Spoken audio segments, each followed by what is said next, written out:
आज चाहिँ बिहानैदेखि भिडियो अलिअलि मात्रै गरिरहेको थिएँ, पुरा भिडियो गराइ नै भएको थिएन र भिडियो दिन्छु भन्दै त्यतिकै भएर भयो गाइस। र अनि टुक्रा टुक्रा भिडियो जोडेर मैले आज चाहिँ एउटा ब्लग बनाइरहेको छु। के गरेँ मैले गर्छु भिडियो गर्दैमा के भयो मैले भ्याउदिनँ कि भ्याइनँ भन्नुपऱ्यो। अब म अड्के भएर मैले वेलकम छ तपाईँहरू सबैजनालाई मेरो आजको अर्को एउटा भिडियोमा। र अनि यहाँ हेर्नु न, मैले त्यो बिहानै आज चुलो चाहिँ लिपेँ।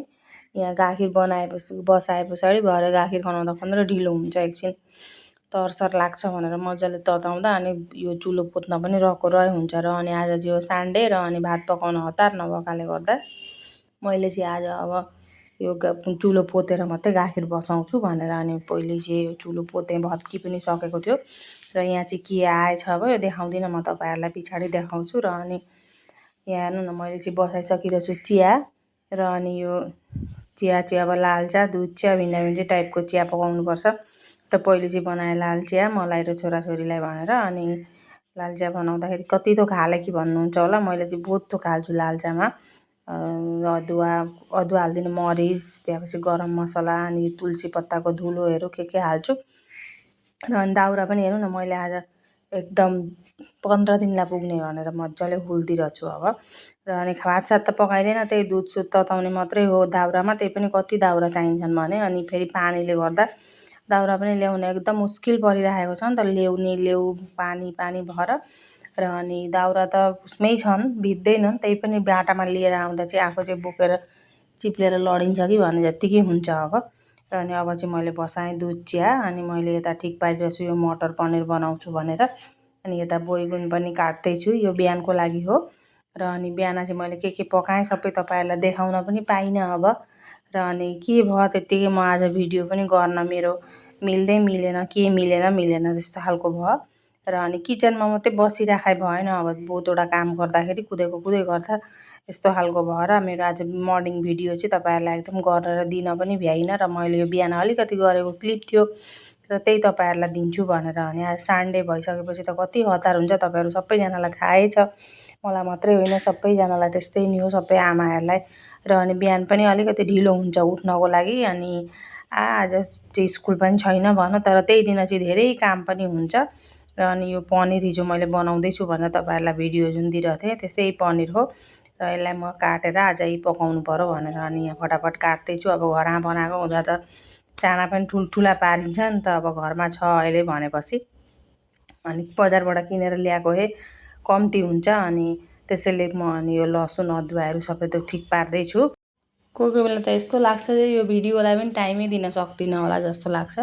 तर त्यही पनि अब गर्न त मन लाग्छ, गर्न थालिसकेपछि अब आफूलाई पनि गर्न मन लाग्दो रहेछ कि तपाईँहरूसँग तपाईँहरूको माया तपाईँहरूको देखेर आफूलाई पनि गर्न मन लाग्छ। अब के भन्नु, अब त्यसैको लागि अनि अलिअलि अब गरेर यताउता भएर पनि बनाउँछु अब। र बिहान चाहिँ के पकाइरहेको थिएँ, कसरी पकाइरहेको थिएँ त्यो चाहिँ मैले देखाउन पाइनँ। र मेरो आँखाको पनि अलिकति प्रब्लम छ कि, वरको चाहिँ देख्छु, परको चाहिँ कोही बेला अलिक प्रब्लम हुन्छ। अनि यो चस्मा पनि कोही बेला लाउँदै कोही बेला खोल्दै गरौँ त्यस्तो खालको हुन्छ। बाहिर निस्किँदा चाहिँ लगाउँछु नि, अब भित्र चाहिँ त्यस्तो नलगाउँदा पनि केही पनि प्रब्लम हुँदैन। बाहिर घाममा चाहिँ लगाएन भने बहुतै प्रब्लम हुन्छ, टाउको पनि एकदम दुख्छ। र अनि त्यही पनि अहिले त आदत जस्तो भएछ, लगाइ नै राखो अब। अनि किचनमा पनि खिड्कीबाट पुरा घाम पर्छ नि त, अनि त्यसैले गर्दा। अनि यो चाहिँ भयो दिउँसोको चिया खाने बेला। हेर्नु न, अघिको पनि चिया देखाउँदै थिएँ, अहिले पनि चिया नै देखाउँदै चाहिँ भन्नुहुन्छ होला, तर यो चाहिँ हो दिउँसोको चिया खाने बेला। र दिउँसोको गाईसाई धोइसकेर ल्याएर म चाहिँ फेरि बनाउन थालेँ चिया। अनि चिया बनाइसकेपछि यो चाहिँ हो ढकने, आमाले बनाउँदै हुनुहुन्छ र म बनाउनु पऱ्यो भनेर रेडी गरेको थिएँ। त्यही बेला ठिक्क दोकानमा पनि कस्टमर आइदिनु भएर म गएँ। र अनि आमाले बनाइदिनु भयो र मलाई पनि सजिलो भयो नि त होइन बनाइसकेपछि त। अनि यतापट्टि यहाँ न पाकि नै सक्यो। अनि उतापट्टि मैले चाहिँ बनाइरहेको थिएँ यो रातिको लागि पटल आलुको सब्जी। अनि यता म चाहिँ फेरि जान लागेकी छु इभिनिङ वाकमा। र मेरा साथीहरू पनि पर्खिराख्नु भएको थियो, अनि म चाहिँ गएँ इभिनिङ वाकमा भनेर।